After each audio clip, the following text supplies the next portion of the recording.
Hi everyone. तो आज मैं आपको मेहंदी के अलावा एक बहुत ही बिल्कुल नया वीडियो शेयर कर रही हूँ, जिसमें मेरे पास एक पुराना हेयरबैंड पड़ा हुआ था और साथ ही साथ एक पुरानी सी रिबन। तो मैंने सोचा कि इसके साथ कुछ ना कुछ DIY करें और कुछ नई चीज़ को क्रिएट करें।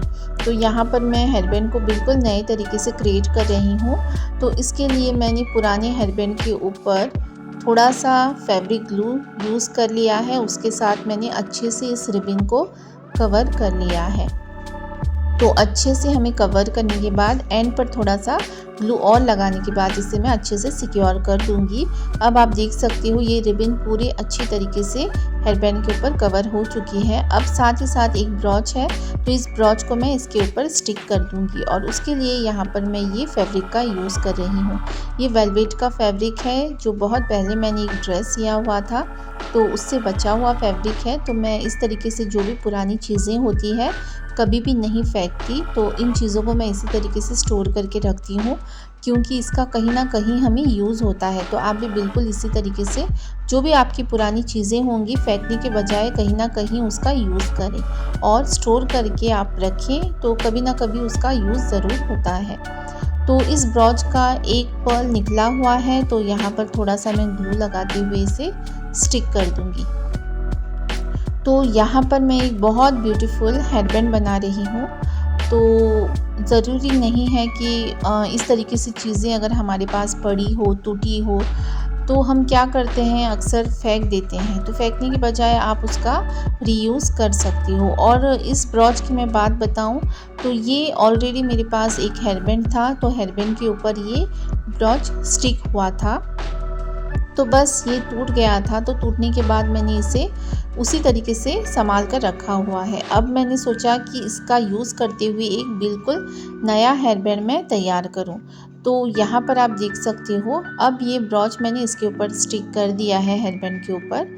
तो आप चाहो तो सेंटर में कर सकते हो या फिर थोड़ा सा साइड करते हुए भी स्टिक कर सकती हो। अब इस तरीके से जो हेयरबैंड्स होते हैं उनके ऊपर आप किसी और तरीके से भी फ्लावर को स्टिक कर सकती हो।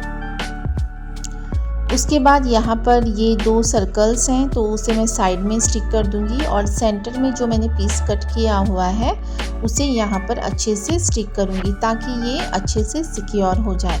अगर हम डायरेक्टली इसी तरीके से लगाएंगे तो वो दोबारा से भी निकल सकता है। अगर आपने इस तरीके से पैच अगर बना लिया और पैच के साथ सिक्योर किया तो वो अच्छे से पैच फिक्स हो जाता है और आसानी से आपका हेयरबैंड नहीं टूटता। और इसी वीडियो में साथ ही साथ मैं एक बहुत ब्यूटीफुल आपके साथ पेंडेंट भी शेयर करने वाली हूँ, जो आप नेकलेस में पहन सकते हो, चेन के साथ पहन सकते हो। तो वीडियो लास्ट तक देखें, इसी वीडियो में वो भी आपको सीखने को मिलेगा कि किस तरीके से बनाया जाता है। तो अक्सर मैं मेहंदी के वीडियोज़ अपलोड करती हूँ और वैसे भी मेहंदी के साथ साथ बहुत सारी क्रिएटिविटी मैं शेयर करती रहती हूँ, जैसे कि मेकअप से रिलेटेड मेकअप के वीडियोस और साथ ही साथ कुछ ना कुछ क्रिएटिविटी। तो अगर आप सीखना चाहते हो एक ही चैनल पे सब कुछ, तो आप ज़रूर चैनल को सब्सक्राइब करें। आपको यहाँ पर मेहंदी भी सीखने को मिलेगी, आर्ट्स एंड क्राफ्ट के बारे में भी नॉलेज मिलेगी, मेकअप से रिलेटेड भी आपको जानकारी मिलेगी। तो बहुत कुछ आपको यहाँ पर सीखने को मिलेगा। तो एक चैनल को सब्सक्राइब करने के बाद बहुत सारी वीडियोस आपके सामने आएंगे। तो अगर आपको इस तरीके से कुछ ना कुछ क्रिएटिविटी सीखनी है तो चैनल को लाइक और सब्सक्राइब ज़रूर करें। तो यहाँ पर आप देख सकते हो, अब जो हेयरबैंड था वो बनकर तैयार है, बट इसके एंड को सिक्योर करना भी बहुत ज़रूरी है, क्योंकि ये हेयरबैंड अगर छोटे बच्चों को हम पहनाते हैं तो उनके कान के पीछे जो है वो चुभ सकता है। तो उससे हमें बचने के लिए यहाँ पर हल्का सा मैं पैच को कट करके स्टिक कर रही हूँ। तो इससे हमारा हेयरबैंड हो जाता है सिक्योर, और जब किसी भी बच्चे को पहनाओगे तो वो कान के पीछे हाइड भी हो जाएगा और बहुत ही अच्छे से कंफर्टेबल वो पहन भी पाएंगे। तो यहाँ पर आप देख सकते हो हेयरबैंड हमारा बनकर तैयार है।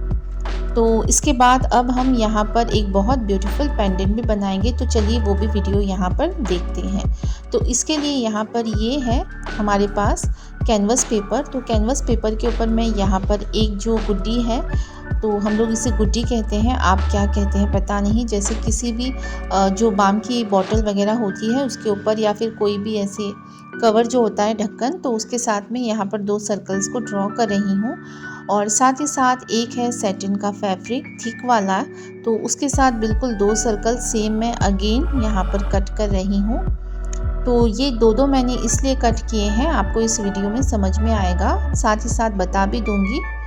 तो इस तरीके से 2 सर्कल्स हमें कट करने हैं और दोनों को हम एक साथ जॉइंट करेंगे। जैसे कि अब ये कैनवस पेपर के साथ मैं इन दोनों फैब्रिक को स्टिक करूंगी और साथ ही साथ ये आप देख सकती हो येलोइश गोल्डन टाइप का जो डायमंड है वो हार्ट शेप का है, इसे भी मुझे इसी के ऊपर स्टिक करना है।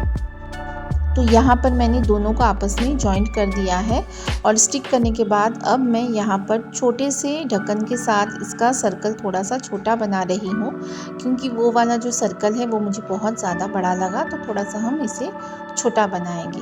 अब इसके बाद ये आप देख सकते हो हमारे पास ये 2 सर्कल इक्वल साइज़ में कट करके हमें मिल चुके हैं। अब हम फैब्रिक के साथ इन दोनों को स्टिक करेंगे। जो इनका सेटिंग का पार्ट होगा वो हम बाहर की तरफ रखेंगे और जो पेपर का पार्ट होगा वो अंदर की तरफ हम स्टिक करेंगे। उसके बाद हम डायमंड को इसके ऊपर स्टिक करेंगे। तो आप देख सकते हो दोनों जहाँ पर कपड़े का पार्ट होगा उसी के ऊपर हम ये डायमंड को स्टिक करेंगे। अब इसके बाद ये हम राइम स्टोन ले रहे हैं, चेन है डायमंड वाली, तो इसको मैं साइड से अच्छे से ग्लू की मदद से स्टिक करूँगी। तो ग्लू की मदद से स्टिक करने के बाद ये मैं यहाँ पर 2 लाइन को कवर कर रही हूँ और आप किसी भी चेन के साथ इसे पहन सकती हो चेन को स्टिक करके। वीडियो पसंद आए तो लाइक ज़रूर करें।